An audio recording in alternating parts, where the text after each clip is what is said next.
Welcome to the best of first-person episodes from Phantoms and Monsters. Please like, subscribe, and hit the bell icon so you'll be notified of all future uploads. Upright Canine in Southeast Texas. I'm 56 years old and have been in Southeast Texas most of my life. Raised in the swamp and an experienced hunter. At 16 or 17 was in Vidor, Texas throwing football in a secluded area with a friend. 20 feet from us a wolf-like creature came out of wooded area onto the road. I asked my friend if he thought that it was a wolf. There were no wolves in that area at that time. The creature heard me and stood up and started leering at us. It took 3 or 4 steps towards us. My observation was that it was 5 feet tall with a long snout and very large canine teeth with eyes that were not like a dog's. My friend had already abandoned me and locked himself in the car. I yelled something in fear, and it ran across road and went back to 4-legged stance and disappeared into forest. I have never seen any strange things before or after. I get ridiculed for telling this, but I know what I saw. Thanks for your website, GT.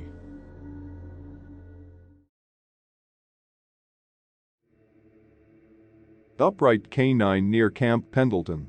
In March 2015, I woke up at around 3 a.m. I have no idea why. Usually I wake up to drink water or use the bathroom, but I needed neither of those. Anyway, I was living in Southern California at the time near Camp Pendleton, and where I lived there was my neighborhood, then just wilderness. There was nothing beyond my neighborhood for miles, just land. Just an FYI, I have always been into the supernatural, but I don't think I really believed it until this experience. Before I went to sleep I opened my window because it was hot, and I had my curtains shades open and pulled up to make sure air was getting in. So, at 3 a.m. I woke up and just looked out my window, which was next to my bed, and I thought I saw someone standing at the crosswalk across the street. I was just thinking that's so weird because usually we didn't have runners or early morning walkers until about 4:45 a.m. So I got up and went to my window so I could get a closer look, and what I saw I will never forget. This thing was standing, but its legs were bent, and it had some white fur covering the body, however I could still see some skin. Its back was hunched over, and its face looked like some sort of dog's. If this creature was standing straight up, I'd say that it would be about 7 or 8 feet tall.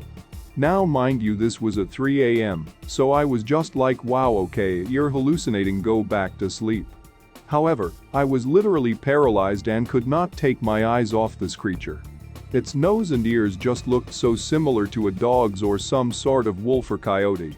Where I lived, coyotes were very prevalent, however they never really came into the neighborhood. So, as you can tell, I was just completely shocked and nervous, and as I was about to shut my window, the thing turned its head and stared right at me. It was standing directly under a streetlight so I could see its features very clearly, and its eyes were so black, but somehow they were shining to where you could really see them staring right into your soul. That did it for me. I slammed my window shut, pulled down the blinds, closed the curtains, and jumped right into bed while pulling the covers over my face. I never went back to sleep that night. Flash forward 2 years later, in June of 2017, I again woke up, but this time I was just hungry. So I went downstairs to get some food and sat at my kitchen table. In the chair that I sat, my back was facing the window on the side of the house. This window was about a foot off the ground, and it was open about 10 inches because my mom forgot to shut it. Now, that window had no screen because it got torn somehow, and we just didn't get around to replacing it yet. Anyway, I had my earbuds in and was watching a movie or show, I can't exactly remember, but I heard a noise. I couldn't tell if it was from the movie or from outside, so I paused it and listened. I then heard heavy breathing, but I have never heard this kind of breathing before, and it was coming from directly behind me, right outside the window. The breathing was rough, rigid, and sounded not anything like a human. I was too scared to turn around, but the hairs on the back of my neck were standing up, and I had goosebumps everywhere. The breathing lasted for about 2 minutes, then I heard heavy footsteps, as if this thing was walking away. After about 10 minutes have passed, I shut the window, locked it, closed the curtains, and ran up to my room. I told my parents about my first encounter the next day after it had happened. I was 16 at the time and still living with them. They just kind of looked at me and laughed and said I was seeing things and that it was probably just a coyote. After my second encounter, I told them the next day, and that time they really thought I was just tired and was hearing things. My question to everyone out there is, have any of you experienced something similar to this? Was this just a coyote, or do you guys think that I was hallucinating? It's been bothering me for a while now, and I had to get my story out there because I cannot deal with no answers. MC.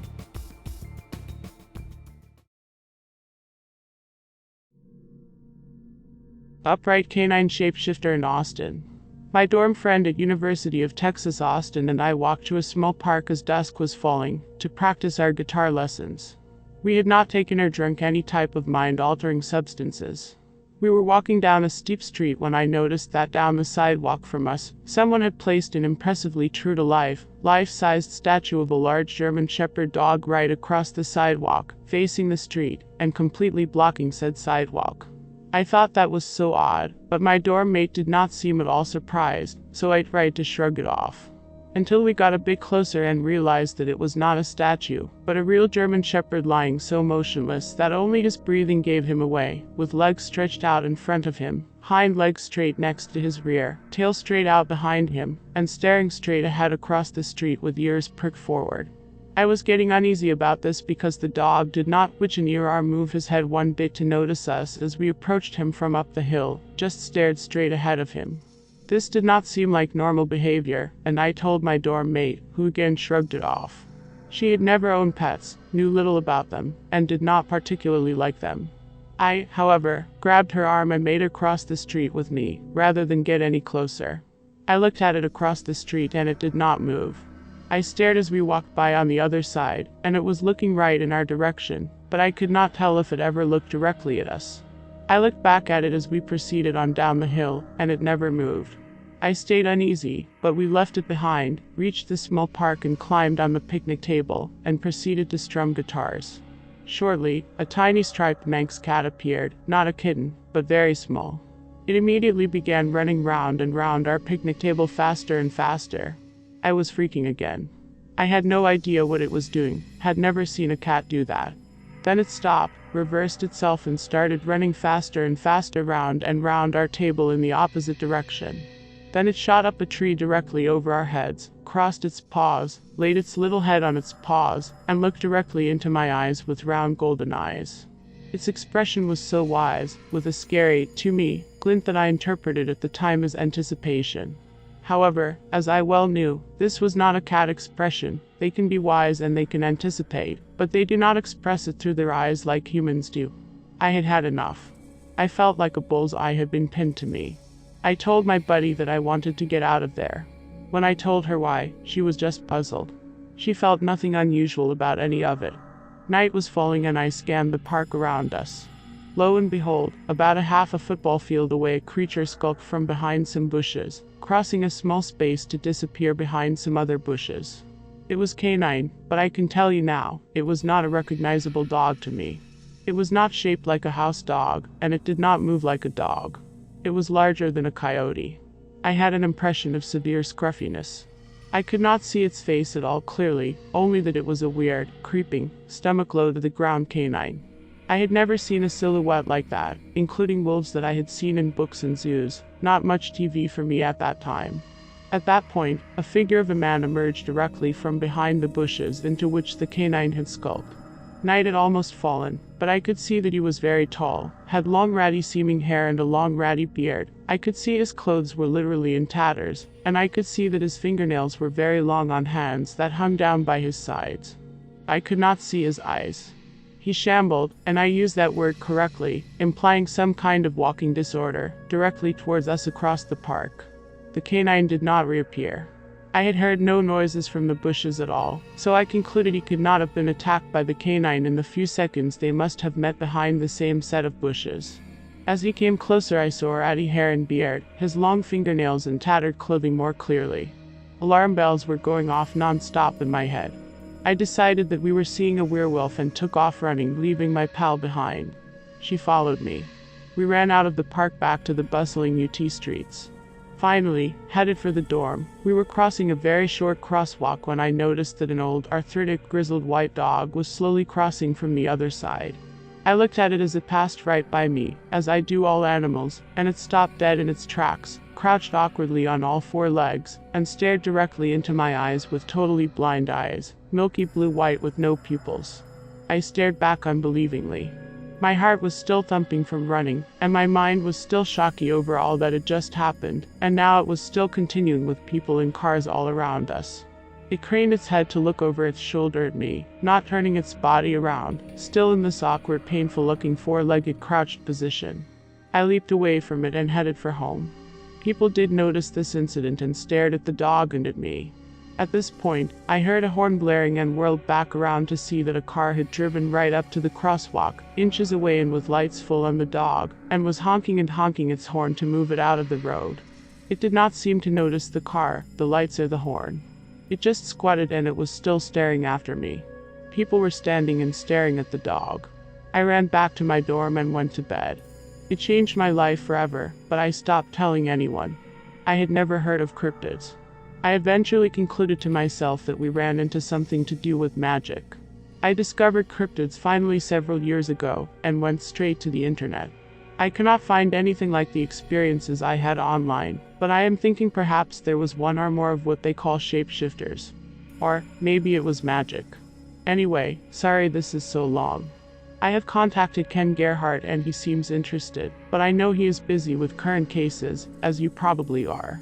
However, if you ever find time and have any theories, I sure would like someone who knows about these things to comment about them.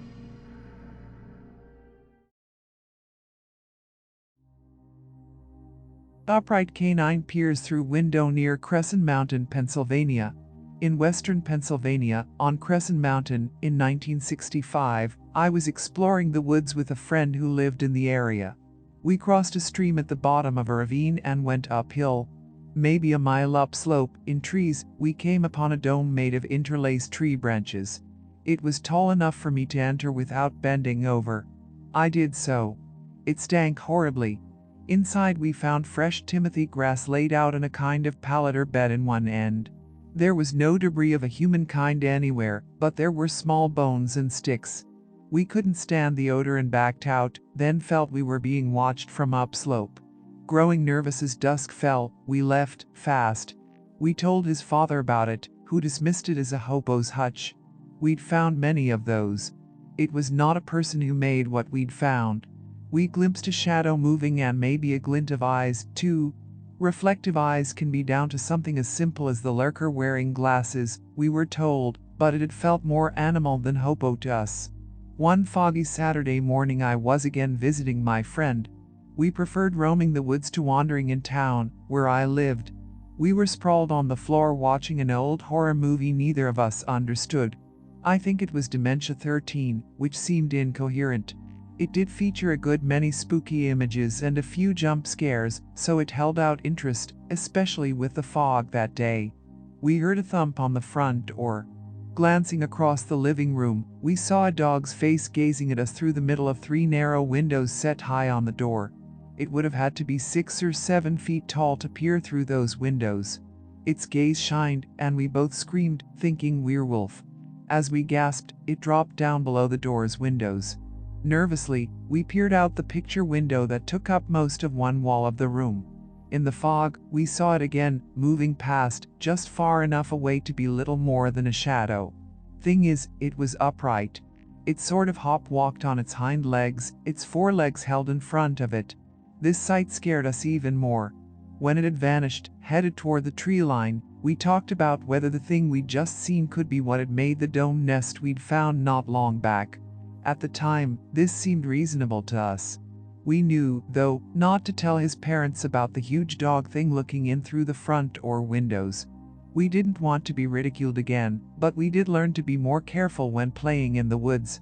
Only years later did I hear about the Ohio grass man, a Sasquatch analog for that area. Where we were fell within its range. Later still, western Pennsylvania began experiencing a cluster of what people called a Dogman. Supposedly, it was pretty much what my friend and I had seen as kids, peering through his front door windows and moving past his house as it went toward the trees. I'm glad we didn't encounter it directly either time, but kinda wish we'd seen it more clearly before it moved away. Still gives me chills thinking about being out on the mountain at dusk with something like that, or what would have happened had it gotten through the door. GR.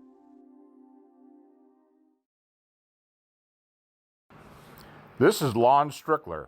If you like this program, it would help us if you would give it a thumbs up.